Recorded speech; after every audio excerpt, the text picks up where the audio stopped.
एक छोटा लड़का राजू अपने घर की छत पर गेंद खेलता है। नई गेंद को पाकर वो बहुत खुश है। गेंद को कभी इधर उछालता है तो कभी उधर उछालता है। गेंद अचानक छत पर से नीचे गिर जाती है। गेंद को पकड़ने के चक्कर में राजू भी छत से नीचे गिर जाता है और छत पर से गिरते ही राजू के मुंह से खून निकलने लगता है और वहां भीड़ इकट्ठा हो जाती है। एम्बुलेंस के आते आते राजू दम तोड़ देता है। उसकी आत्मा उस गेंद में प्रवेश कर जाती है। कुछ दिन के बाद गेंद अपने आप राजू के दोस्त दीपू के पास पहुंच जाती है।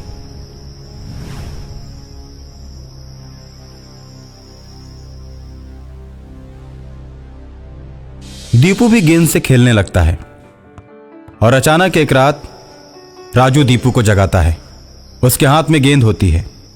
चलो ना, बाहर खेलने चलते हैं। दीपू जब अपने मरे हुए दोस्त राजू को देखता है तो हक्का बक्का रह जाता है और कहता है, दोस्त तुम तो मर चुके हो, मेरे पास कैसे आ गए? और वो भी इतनी रात को कोई गेंद खेलता है क्या?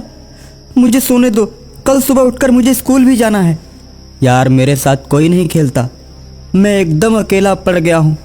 मैंने सोचा कि तुम मेरे दोस्त हो, मेरे साथ ज़रूर खेलोगे, लेकिन तुमने भी मना कर दिया। कोई बात नहीं, अपनी किस्मत ही कुछ ऐसी है।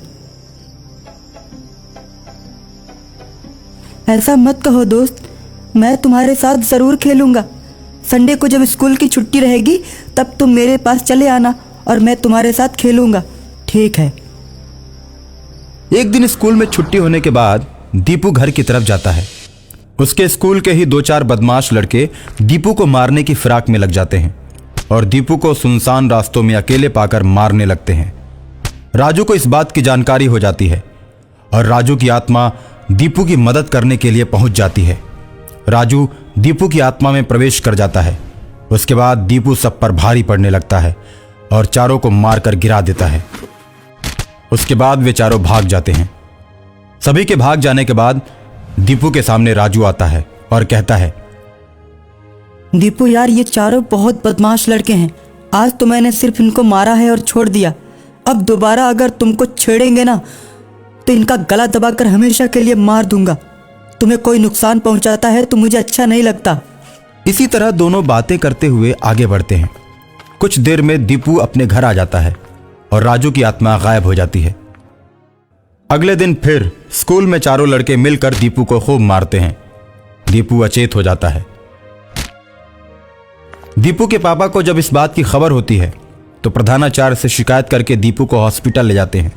डॉक्टर दीपू का इलाज करने लगता है। जब दीपू कमरे में अकेले होता है तो राजू आता है। यार तुम्हारी हालत देखकर मैं बहुत दुखी हूँ। तुम्हें जिसने मारा है ना उसे सजा जरूर मिलेगी, बस तुम ठीक हो जाओ। दोस्त राजू, उन लोगों ने मुझे बहुत मारा है, तुम ठीक हो जाओ दोस्त, उसके बाद मैं सबको देख लूंगा। उसके बाद दीपू धीरे धीरे ठीक होने लगता है और ठीक होने के बाद अपने मम्मी पापा के साथ घर आ जाता है। ए जी, अब तो दीपू को स्कूल भेजते हुए भी डर लगता है। स्कूल के लड़के बड़े बदमाश हैं। मैं तो कहती हूँ दीपू का एडमिशन किसी दूसरे स्कूल में करवा दीजिए। बड़ी मेहनत से मैंने उस स्कूल में दीपू का दाखिला करवाया है। वो शहर का सबसे नामी स्कूल है। अब तो उस स्कूल में जल्दी किसी बच्चे का एडमिशन भी नहीं होता। किसी के डर से आदमी पढ़ना छोड़ देगा। प्रधानाचार्य से मैंने शिकायत कर दी है कि अब दोबारा ऐसी घटना नहीं होगी। दीपू को स्कूल में कोई नहीं बोलेगा। टीचर इस बात पर ध्यान देंगे। तो फिर ठीक है, मैं आपका नाश्ता तैयार कर देती हूँ। आप दीपू को स्कूल तक छोड़ दीजिएगा, उसके बाद ही ऑफिस जाना और आते वक्त भी उसे अपने साथ ले आना। अकेला मत छोड़ना।